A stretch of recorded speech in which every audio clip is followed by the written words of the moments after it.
Good afternoon, everybody. My name is Katie Buckingham. I'm our curator here at Museum of Glass, and I am honored to be standing here with our visiting artists this week, Susan Spiranovich and Adam Holtzinger of Keep Brooklyn. Susan and Adam are founders of Keep, a Brooklyn-based light company that is dedicated to maintaining the craft of glassblowing, utilizing traditional Italian techniques to create contemporary work and signature patterning. They pride themselves on continuing small team-based glassmaking crews, just like the old world Italian masters, while creating objects with a modern flair. This is their first time joining us here for a residency at the museum, and they are part of a really special collaboration that we have with Pilchuck Glass School, an international glassmaking school that was founded by Dale Chihuly and is up north in Stanwood, about 2 hours north of here. We invite select instructors and artists in residence from Pilchuck to continue the work that they do during a very busy teaching session here on the hotshop floor. And what we love about it is what inevitably results is a week of experimenting, pushing new ideas, and it's been really fun. Susan and Adam have certainly been stretching the boundary of what they do individually and together. So I'm so honored to have you guys here and excited to hear about your work and what you've been up to this week. Thank you.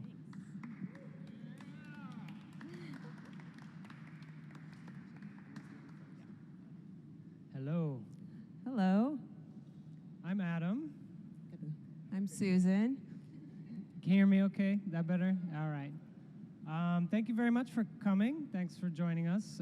First, we'd like to thank the museum for having us. This is an honor for us to be here. It's an amazing institution, an amazing place to come and see glass being made, and for people outside of this area, it's an amazing place to come and work with a world-class team and world-class facilities. So it really is it's an honor for us. So thank the museum and thank you guys. All right, let's start. Ready? Uh-oh. Somebody did not validate their parking. No? Okay. Okay, so like I said, I'm Adam Holtzinger, Susan Spiranovich. We currently live in Brooklyn, New York, and started my glassmaking career, I guess you could say, at the Cleveland Institute of Art in Ohio. This is a picture of the building. I was actually a photography major, and that's what I planned on doing, and I was stuck around one summer to give tours for the school. I didn't want to go to my parents' house, so I was giving tours at the school, and I had to go through all of the facilities, and I came across the glass program. And I had absolutely no idea what I was stepping into. I'd never seen glass making before, so I was blown away about it with seeing that, and I decided to sell all my cameras and start blowing glass. And a side note to that, so I went to school with Adam. I studied graphic design, and when Adam came to tell me that he was switching to glass, my reaction was, how are you going to make money? And here we are today, so I got sucked in as well. Yeah. So some real quick, we'll just go through. This is my thesis show. So after 5 years of making glass, I was very, very interested in Italian techniques and forms. These three pieces in the middle there are glued together in separate parts, and the largest one is 5.5 feet tall. Yeah, studies of stuff. This one I coated in silicone rubber so you could actually squeeze it and get close to it and touch it. The idea was that I get to touch the material all the time, and it's really great, so why can the viewer not be able to touch it? So that was the thought process on that. This next piece was glued together in, I think, 30-something different sections. You could spin it around. There's Lazy Susans embedded in there, glued in there, so you can spin the whole thing, and it would rock back and forth, and it was really dangerous. Normal goblet size piece of glass. Next, we can do this together, this part? Yeah, keep going. Okay, I'm doing all right. So in 2003, both of us decided to move to Brooklyn, New York. I immediately went to Urban Glass, which is a public access studio in Brooklyn. It's been around since the 70s, and I've been there we've been there ever since. Kind of cut my teeth working there, making all kinds of different lighting and sculptural objects for people. Not really too much art making, but mostly design-oriented objects for restaurants and private collections, yada yada. 2005, I started making some of my own vessels. These idea of lidded vessels that I would cover with vinyl stencils and sandblast away, refining that lidded vessel idea. Multiple colors, varying in scale. This one's probably 28 inches tall or so. Okay, your turn. So I'd been watching Adam make glass in school and through his career as a fabricator of lighting and objects, and eventually I got sucked in and we started to collaborate, and that collaboration turned into us founding our brand, which is Keep. The importance for us is about making objects that people will keep and pass down for generations, but also keeping the tradition of handmade glass alive. And these Italian techniques that have been shared with us, it's important for us to share that knowledge and move it forward, utilizing them in a contemporary way. So we create lighting and objects, and this is the cane series. Do you want to talk about process? Sure. The process of this, for those of you who don't know, is we pull long threads of glass, in this case black glass, black solid colored glass with clear glass over it.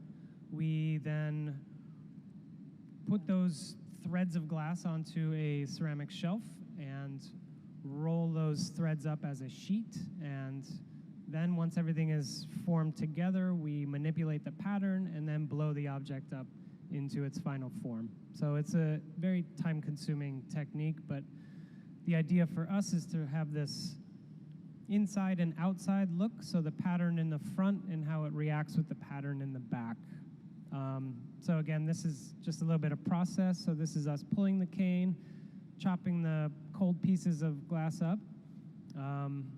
Here it's the ceramic shelf that we're going to melt that together as a sheet, and then the bubbles rolled across it, and then the object is shaped.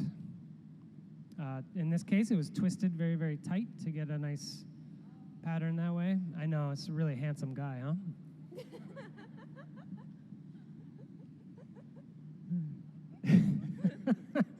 Okay, your turn. Go on. Another series that we have is, we call these the poke pendants, derived or influenced by 1960s Tapio Vercola designer. This idea of a poke that's going into the glass itself, and these sort of just add a pop of color to any sort of room. The next series, our first tabletop, is a play on that the cane series lights, where we can get a really beautiful pattern by imploding one section of that sphere to make a bowl, and then the pattern crisscrosses over itself. So again, another play of inside and outside, trying to create a moire pattern. So a big part of our practice is not just making our own objects to sell. We also work with other designers, architects, and artists, both in terms of fabrication and collaboration. And it's important for us because it's super rewarding.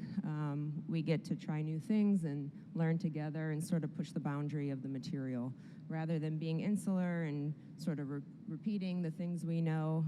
Working with people who aren't informed about glass and using the material really gets us to think differently about it. So these are some of the collaborations we've done over the past. So this first one was a collaboration with ourselves, Mark Thorpe, and Luca Nicchetto. Luca Nicchetto is a Marnese-based designer. Mark Thorpe is a New York, Brooklyn-based designer. And we all got together, decided to do this project, invited a bunch of architects and designers from New York City to come, and we created this object on the fly, and we made the object on the fly, designed it, and fabricated it within an hour and a half or so. And this was displayed at Wanted Design during New York Design Week. Yep. We then had the opportunity from that relationship to travel to Murano and to get tours of all the different factories, and we had the honor of being able to go to Vanini, actually get on the blowing floor, which, if you don't know, it's incredibly difficult to do, sometimes near impossible. And they let me make glass there. So this has sort of been a highlight of everything so far. So that was really fun. It was really a great time. They let me make a piece, and we actually forced them to sign my name, Vanini, 1 of 1. So that's kind of, I have a Vanini now. Pretty awesome. So shortly after our trip to Murano, COVID hit, and we were stuck indoors for 3 months with no hotshop, and thought, what could we do to be creative and make glass virtually to keep our minds busy? And so we designed this set with a peer of ours, Anders Reidsted, and it was something that we did over Zoom and talked about and came up with this concept of what we call couples, and it was something that we did, we took orders on, and we knew that we would have something to do when we could resume making glass. So the concept was we can gather again and have a drink and sort of celebrate being together, being able to gather again. Just some quick tabletop fabrication things. Yeah, I don't know what to say about these. We also, so tabletop objects are big for us. We do a lot of it. It's also really fun. It's a really good skill building exercise as well. So these are all works for other designers in New York. So they'll come to us with drawings, and then we have to figure out how to make them, and then how to make them replicable.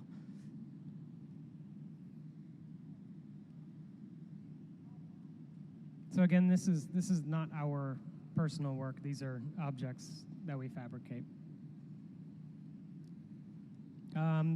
So this is someone that we work with, Sophie Lou Jacobson, and for the past couple days, Sophie was actually here and joined us here, and we collaborated on a small project together during this residency. So again, this is the sharing of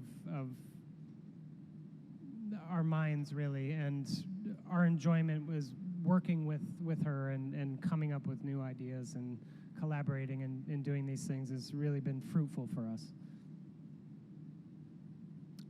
Some lighting fabrication. Yeah, we're gonna go all the way back in time, a couple years. Back in 2003, when we first moved to New York City, I got involved with a company called Niche Modern, and I ended up prototyping and fabricating their lighting for about 13 years. So this was, again, another way that I cut my teeth in running production, which I think is really, really important for glass makers to actually gain some skill. So I also did prototyping and fabrication for Lindsay Edelman, New York-based lighting designer.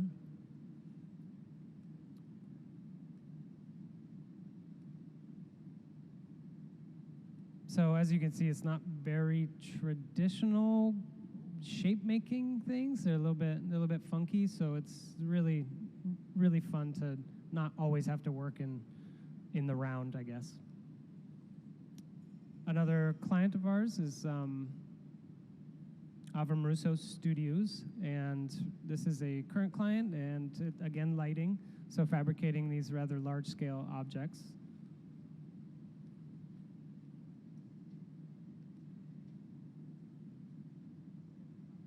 This is Anna Carlin, another New York-based artist or designer. This is for Matter,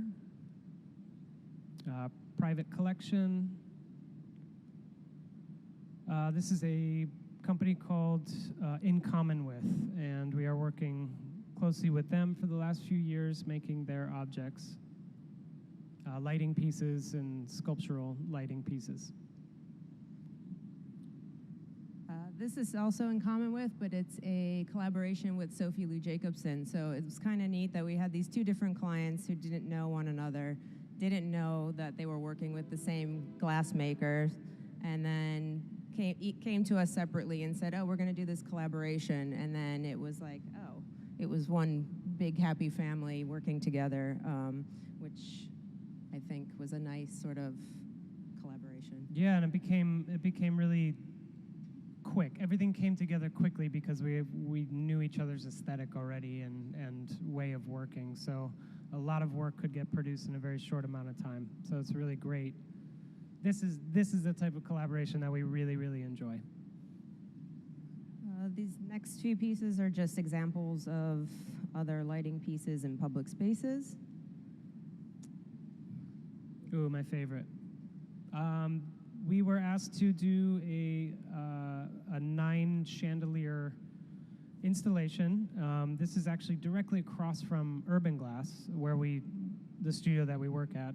It's called Gotham Market, and it's a huge market. We were contracted to make 200 spheres, close to the design of ours, and so we took the job and we had a really good time doing it. And right in the middle of this project, we looked at each other and we said, there's something that we needed to do this month. I can't remember what it was. It's like, oh, we need to get married.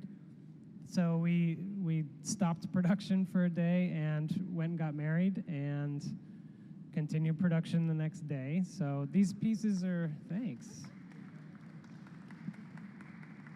These are special for us because when we go to work every day, we look across the street and we see our first big project that we did together, and this is, I don't know, it's special for us.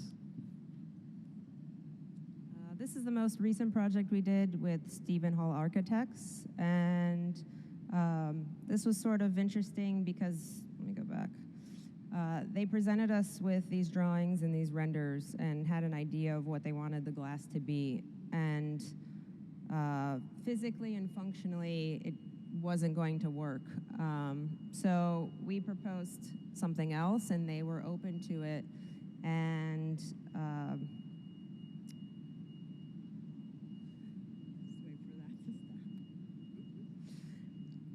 what's cool about working with them is one of the lead architect on the project had also taken glassblowing classes and was familiar with the material, and so he understood what needed to happen for the production and the mold making part of the process. So the architect actually did some of the small scale prototyping, built the molds, and then we made the large scale prototypes in production for this installation that's in Princeton. So they're really beautiful objects and really showing, the seams and the grain of the wood of the molds. It was about the materiality showing through.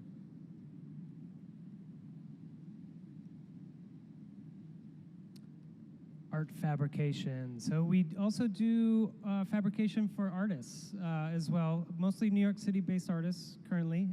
This is Martha Friedman. These were really large hot blow mold pieces of fingers. The one on the right is covered in 24 karat gold. So this was a super fun project. It's nice to work with artists because it's not so spec oriented. We don't have to have these tolerances. It's a little bit more freeform. So it does, I don't know, gives us a little bit of break from making super tight glass into being a little bit more freeform. But the collaboration is also the same. There's a really great collaboration that happens between the artists themselves and the fabricators. This is artist Mika Tajima. These are some of our favorite days because Mika will come in with drawings that we don't quite understand what they're going to be, but she's so informed in the process that it's like what the blown objects look like when we're done making them. The final product is completely different because then they get, drilled and cut and polished and sort of presented in a completely different way from what we understand. So it's it's sort of like Christmas when we get to see the finished product. We don't know what it's going to look like, and then when we see them fully finished, it's another whole other thing. So it's really great. We also make glass for artist Annika Yi. Oh, I thought I had more than that. Sorry. Teaching and demonstrate. You guys can read. I don't know why I'm reading that. She's sorry. Like Susan said before, teaching is a really big part of our business and the way that we actually live as well and approach our business and our lives is to share this knowledge that's been passed down to us and to make sure that it keeps going and to make sure that other people know about it and to give everything that we have so that it can continue on. This is Pilchuck Glass School. This is right up the road-ish. This is Penland School of Craft. This is in Penland, North Carolina. We also work with Corning Museum of Glass and their Glass Lab, which is a traveling mobile hotshop where they park it in different places around the world, and we invite students and artists to come in, and we make glass for them, sort of like what's happening at this museum. This was in New York City. So this was on Governor's Island, and this was pretty interesting because the designers who were invited were graphic designers, so not product designers, knew nothing about making glass, came with drawings, and that was in conjunction with the Cooper Hewitt Museum.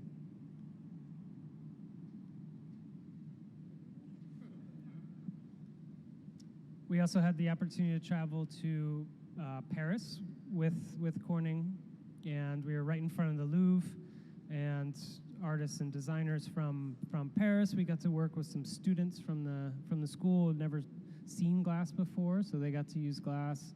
It's really, really exciting. This is fairly recently. We traveled to Aalto University in Finland, outside of Helsinki, Finland. We did a lecture and demonstration there. We also went to the Nytärvi village of glass, which is a couple hours north of Helsinki, and it's a glass-blowing village. So we got to work in an old factory and work with some students that are in the program there. We also went to, with a friend of ours, Mark Beretta, we went to the Royal, oh, you're better at this. It's a Royal Glass Factory. It's in Spain, La Granja. It's actually near Segovia. There's this amazing, I think it's 250,000 square foot glass factory that's been there since the 1700s. 1700s, yeah. And they're still making stemware production there. And they have a small school, and it's this beautiful little village in the mountains, and everybody works for the glass factory. So we were invited and asked to make things in the Italian style, but inspired by the village. And so these were the pieces that we made during our week there that will be in the permanent collection of their museum.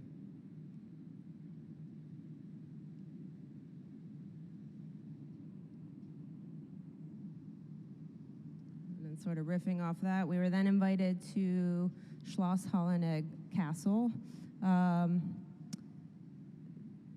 It just so happened there was a design exhibition for that week, and they wanted to have live glass blowing during the exhibition. So the exhibit was all glass made by or designed by various designers throughout Europe. So the same friend, Mark Barreto, drove his mobile hot shop down from Amsterdam, and we made glass in the courtyard of the castle for a week.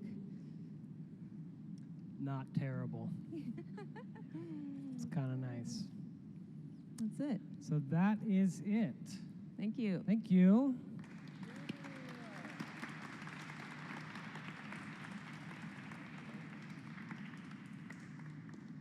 Questions? All right. Sure.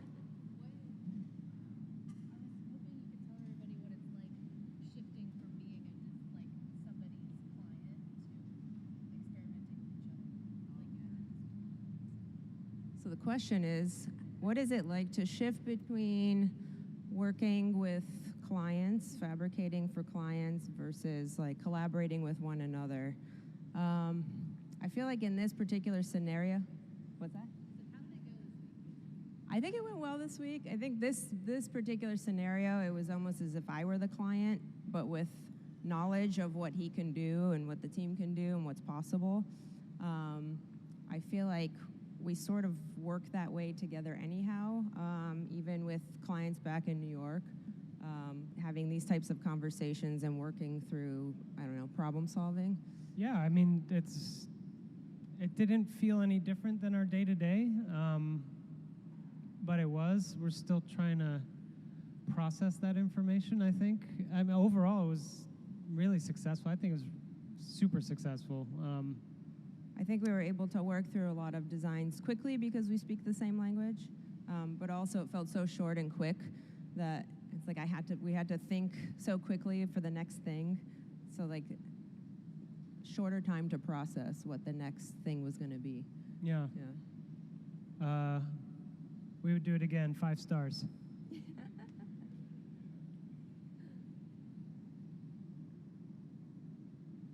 Yes?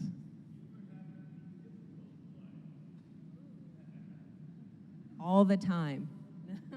Since we're live streaming, no. They're all amazing. Yes, there are clients that are more difficult than others, for sure. That happens.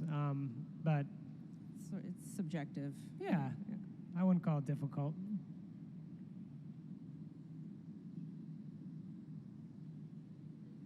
Like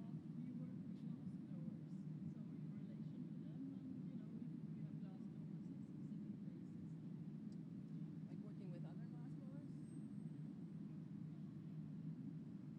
Asking about the relationship of working with glassblowers. Meaning working with other glass blowers?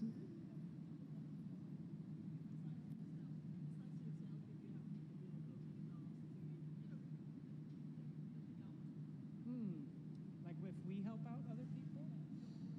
Yeah. The question is, what is it like working with other glass blowers? It's great. It's really fun. For example, this team here, exceptional glassmakers, we all speak the same language. So it's very, very easy. And even when there is a language barrier, we can easily go into the shop and there's no barrier. We work together, we know exactly what we want to happen, and the process is the same no matter what. So it's really creative things can happen when we work with other glassmakers. It's some of our favorite things to do, yeah. Is the question?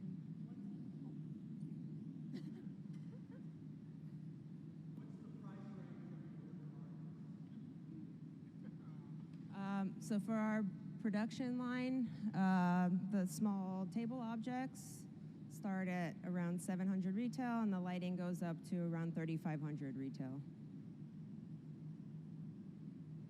And then custom commissions will range depending on what they are. Yeah.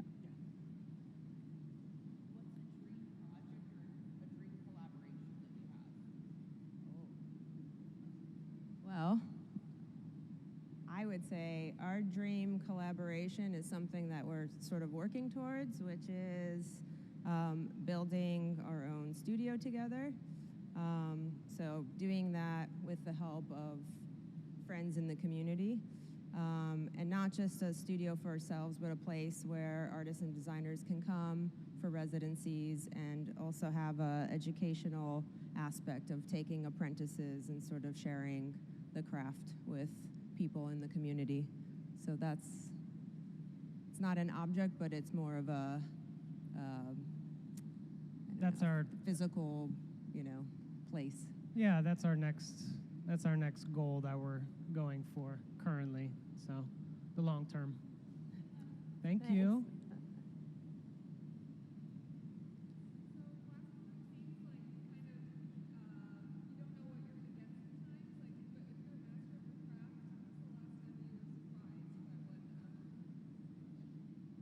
That's a great question. When was the last time we were surprised about while making something? Every time. I understand the question. Yeah, no, I think as a craftsperson, you after so many hours of working in your craft, things become less and less unpredictable. That's when I personally believe that limits should start to be pushed, and then we have this sort of unpredicted results, maybe. So when you're beginning, those unexpected things are kind of a bad thing, and then the more you work with a material, those unexpected things become a joy, because you learn from them, But yeah, every time. There's always something weird going on. Yeah.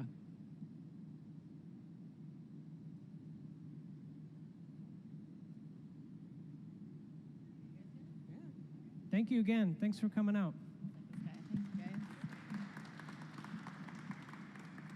Thanks, you guys, so much. And we really appreciate all of you that are here today. We're going to take a quick lunch break and be back around 2 o'clock for the final chapter of this amazing residency. Thank you both for everything